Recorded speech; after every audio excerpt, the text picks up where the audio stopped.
La contribution du scoutisme musulman algérien à la cause nationale. L'organisation des scouts musulmans algériens a donné naissance à une élite de cadres qui ont contribué à la défense de la patrie, participé à la révolution de libération et poursuivi la mission après le recouvrement de la souveraineté nationale. Omar Laga, militant national et chef scout. Le cheikh Omar Laga compte parmi les piliers du scoutisme musulman algérien. Membre fondateur et animateur des routiers musulmans algériens, il demeure largement absent des ouvrages historiques. L'historien Mahfoud Kadash le décrit comme un « militant national et chef scout », soulignant son rôle dans la création des routiers musulmans. Il s'attachait à gérer les relations difficiles avec l'administration coloniale et à établir des contacts avec les personnalités susceptibles de soutenir le mouvement scout. Il œuvra aussi à rallier les anciens scouts formés dans des associations françaises, notamment les jeunes étudiants, en les incitant à assimiler les méthodes et techniques éducatives du scoutisme. En 1944, les routiers musulmans rejoignirent la Fédération des scouts musulmans algériens, fondée par le cheikh Mohamed Bourras, selon le témoignage de Kadash dans les scouts, école de qualité.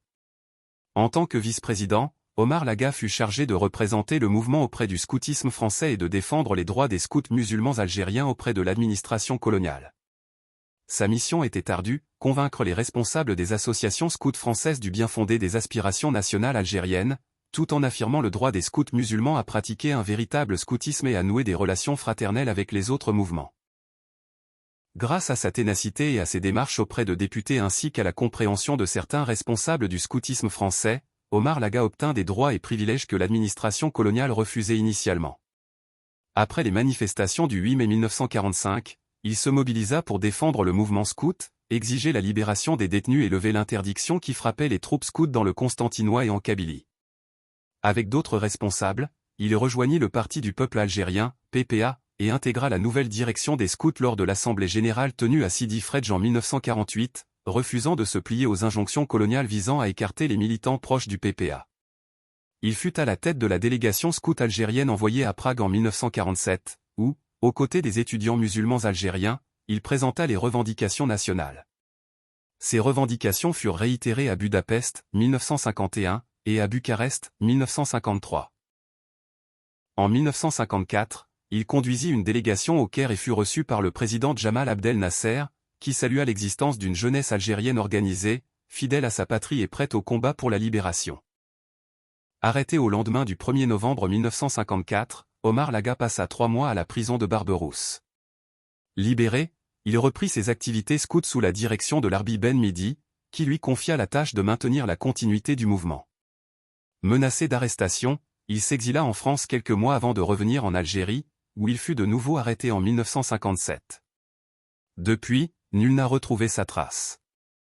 Des témoignages d'anciens détenus affirment l'avoir vu, méconnaissable sous la torture, au centre d'El Biar.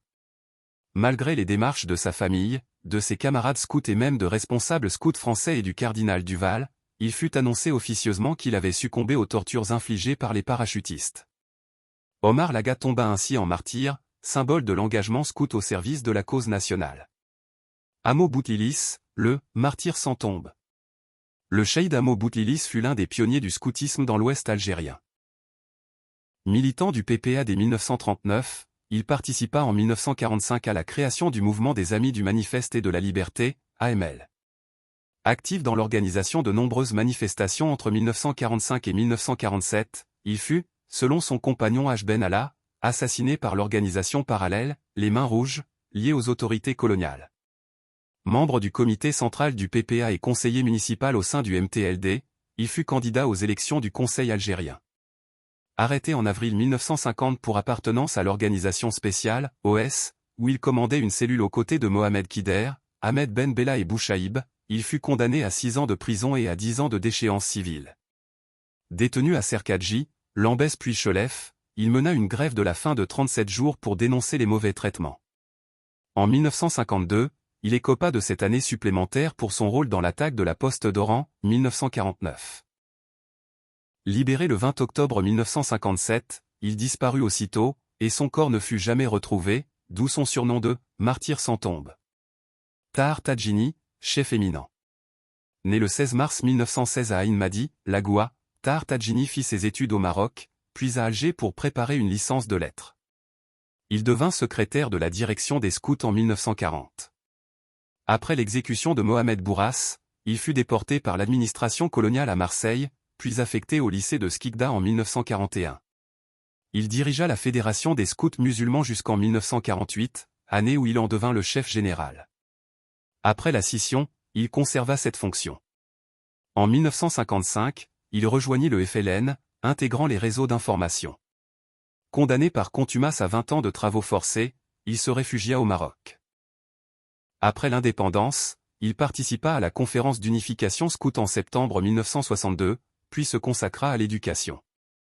Il fut directeur du lycée Okba ibn Nafi à Alger, puis occupa divers postes administratifs, dont celui de secrétaire général au ministère des Affaires religieuses et au ministère de l'Éducation nationale. Décédé le 7 janvier 1977, il fut enterré à Bologhine. Auteur d'articles et de mémoires inédits, il laissa une œuvre considérée comme exemplaire de clarté et d'engagement. Cheikh Mahmoud Bouzouzo, l'imam érudit. Né le 22 février 1918 à Béjaïa, Cheikh Mahmoud Bouzouzo était un homme de vaste culture, théologien, linguiste, journaliste et pédagogue. Fils d'un cadi, il fit ses études à la médersa sous la direction du Cheikh Abdelhamid Ben Badi, dont il fut l'un des plus brillants élèves. Il fréquenta Mohamed Bourras et collabora à la revue Almanar du MTLD. Enseignant, il fonda plusieurs écoles à Béjaïa et à Blida, ainsi qu'une troupe scout et un club culturel. Son engagement éducatif et religieux lui valut l'hostilité des autorités coloniales, qui l'exilèrent dans le sud algérien. Plus tard, il devint guide général du mouvement scout. Selon le docteur Abbas Aroua, Bouzouzo forma une génération militante qui allait donner naissance aux initiateurs de la Révolution. En 1954, il fut arrêté et torturé par les services français. Ses compagnons, dont Abdelhamid Meury, gardent le souvenir d'un intellectuel rigoureux, fidèle à la cause nationale. Après un séjour de 4 mois aux États-Unis, il partit au Maroc où il fut humilié et interrogé à Oujda. Il mourut le 27 septembre 2007, à l'âge de 89 ans, et fut inhumé à Béjaïa.